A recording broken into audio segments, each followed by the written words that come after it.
Many believe that after Midway, the Japanese never had the upper hand, but this assertion is plainly wrong. The Japanese may have lost their main carrier force, but they still retained a strong surface fleet, and it was a force to be reckoned with. On August 7th, America launched its first offensive in the Pacific and landed on Guadalcanal. Japan launched ineffective air raids on the invasion fleet, with poor results. Something more was needed. Admiral Mikawa was in charge of the newly formed 8th Fleet. His force was comprised of 5 heavy cruisers, 2 light cruisers, and a single destroyer. As soon as he heard of the Guadalcanal landings, he thought of one thing: attack.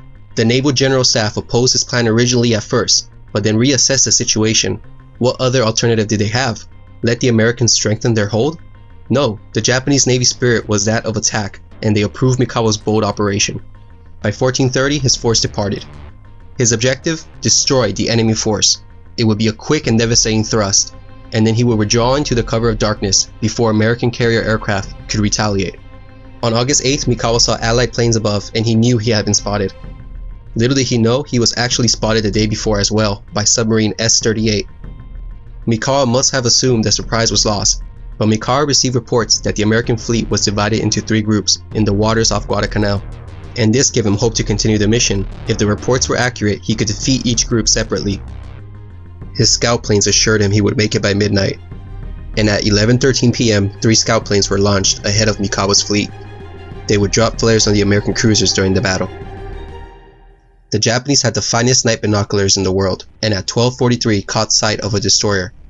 But this lone destroyer was actually oblivious to their presence and was moving further and further away. His forces reduced speed and pressed on. 50 guns were trained on this little destroyer, ready to blow it out of the water if it sounded an alarm. But nothing. He couldn't believe it. Miraculously, he was able to pass by it undetected. Had he truly achieved surprise? Or maybe it was a trap with the Americans waiting for him.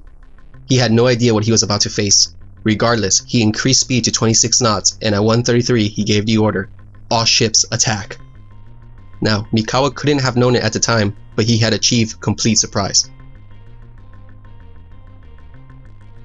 The Americans were under the command of Rear Admiral Turner. The main force guarding the landings were 4 American cruisers and 2 Australian cruisers. Admiral Crutchley in the USS Australia was in charge of the southern group, and Captain Reefco in the USS Vincennes was in charge of the northern group. So the American fleet would be capable of handling the Japanese, but its fleet was divided into 2, leaving them subject to defeat in detail.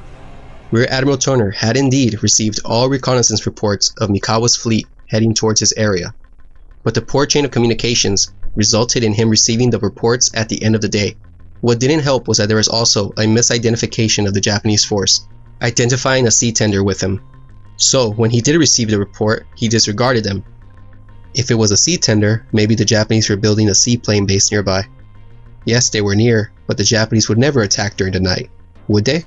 And this is what Turner was guilty of. He was assuming what the Japanese would do and not taking into account their capabilities. In other words, his battle plan was based on what the enemy would do, not could do. Thus, nothing was done to raise the alert status of his ships. Also, the Americans were too dependent on radar, betting that they would be able to spot the enemy from afar if it chose to attack. But they were unfamiliar with the usage of radar at this point of the war, and it would fail them during the battle. This explains their overconfidence in just placing 2 single destroyers on picket duty. To make things worse, a huge gap would form between them when they were at their furthest point apart, and by pure luck, this is where Mikawa was able to squeeze through undetected. It's also important to note that the cruisers had been at general quarters for the past 15 hours, so this night, the exhausted crews would finally be given rest and be placed in condition 2 readiness, meaning that battle stations would be partially manned. And to top all of this off, Admiral Crutchley was summoned for a conference, and the USS Australia pulled out of formation at 9:23 p.m. The cruisers were now without an admiral. Not only that, but the Northern Force wasn't even aware of the fact that their commander was away. What resulted was a broken and confused chain of command during the battle. As you can see, there were so many flaws in the command structure and dispositions of the American fleet that tragic consequences were sure to follow. Mikawa approached. A wounded destroyer, the Jarvis, was coincidentally passing through, exiting the area due to earlier damage from the air raids. The Unagi separated to deal with the ship. Americans could hear planes hovering above. Many thought they were friendly aircraft, but some correctly deduced that they were enemies. The Patterson spots the Japanese and reports, "Warning, warning, strange ships entering harbor." But it is too late. Torpedoes were already on their way. Battle commenced at 1:43 a.m. A moment later, flares from those mysterious planes were dropped, illuminating the American ships. Then the Japanese battle column begins to rain fire on the Canberra and Chicago. From only 4,500 yards, Chokai opens fire on the Canberra. Then Aoba, Kako, and Furutaka join in. The Canberra never had a chance. She was hit by as many as 24 shells. Her engine room was struck, propulsion and power were lost, and her captain was killed. Fortunately, no torpedoes hit her, and she was left dead in the water. The Chicago veered off and saw torpedoes coming her way. She dodged the first two, but the third torpedo, fired by the Kako, hit her on her starboard bow. She had forward flooding, no power, and was struck on her foremast by a 6-inch shell. Her reaction was slow. Her main guns never got a chance to fire, but her secondary guns scored a hit on the tendru, causing casualties. She retired to the west and was out of the fight. Inexplicably, she does not report or send a warning to the Northern Force. The Southern Force had been defeated in 7 minutes. For the most part, the destroyers were ignored. Vaguely launched an ineffective attack and broke off to the west. The Patterson bravely engaged 3 cruisers between 1:51 and 1:55 a.m.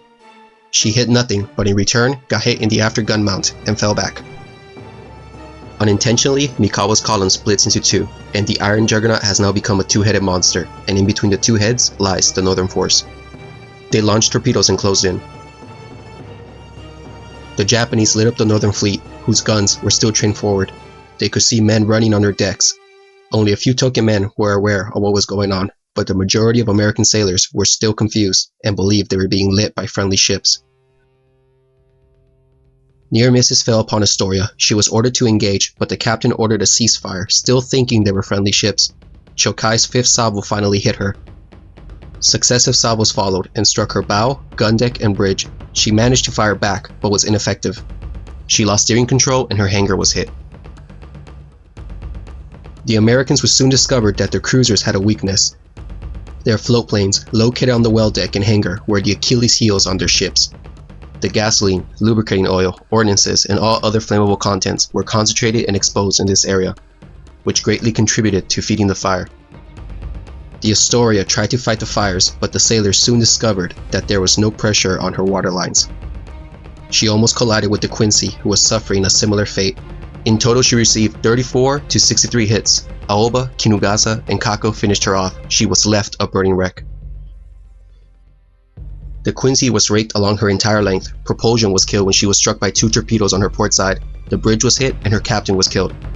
She had 5 planes on board. The catapult was struck and her planes went up in flames. She quickly became an inferno, and yet she was able to fight back. She got off 3 salvos and hit Chokai's bridge, nearly taking out Mikawa and his staff. About 54 hits were registered on the blazing cruiser.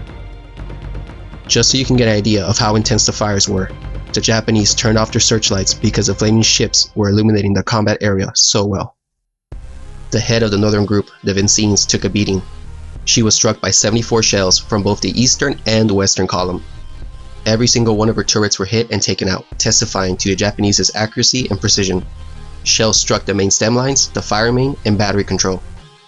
And the conning tower was hit, severing communications on the ship. Her hangar lit up, and to make matters worse, 2 torpedoes hit her port side.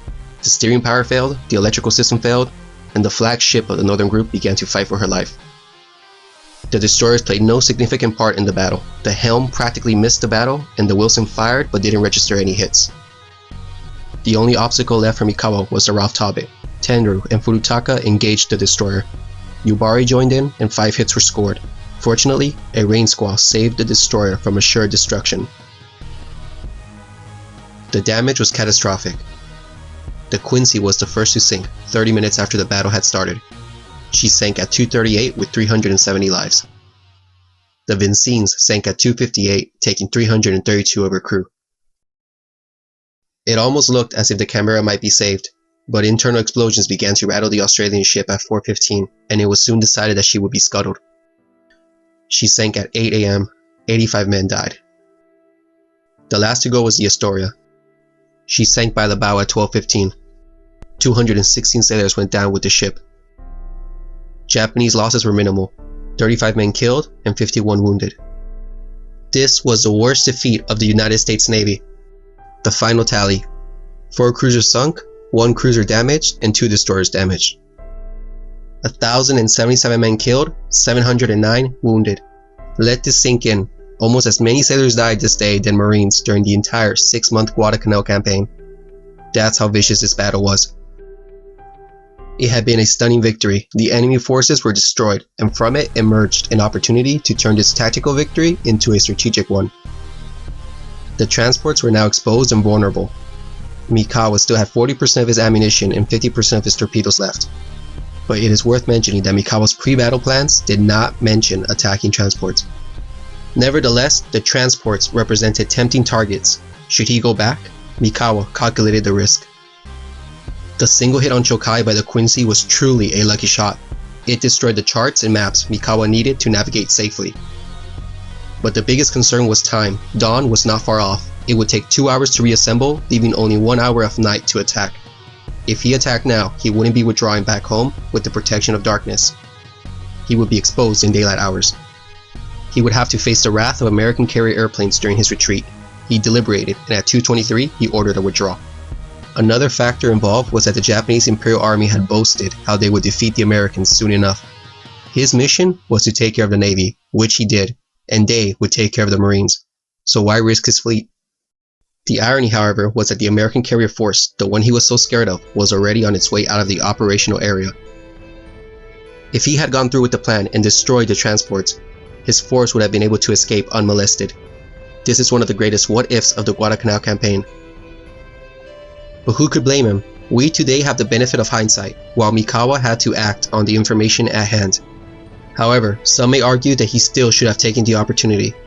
Author Mark Still wrote, Mikawa did not know it at the time, but he had just squandered the IGN's best chance of delivering a knockout blow to the first American offensive in the Pacific. It is hard to imagine the Americans holding on to their lodgment following the destruction of their transport fleet and the supplies still on board. The destruction of the American transports would have been worth the sacrifice of Mikawa's entire force. This battle had demonstrated to the Americans that the IGN's surface fleet still packed a mean punch, and that the Japanese were superior in night fighting. The Battle of Savo Island would be the first of many intense battles for control of the waters off Guadalcanal. And as a final note, a measure of revenge was obtained upon the Japanese the next day. The Kako was sunk by submarine S-44 on her return trip. However, remember the damaged destroyer that made it out of the battle before it started? The Jarvis? She was on her way back to Australia for repairs when 31 Japanese planes approached. She was sunk with all hands. It was going to be a vicious campaign indeed.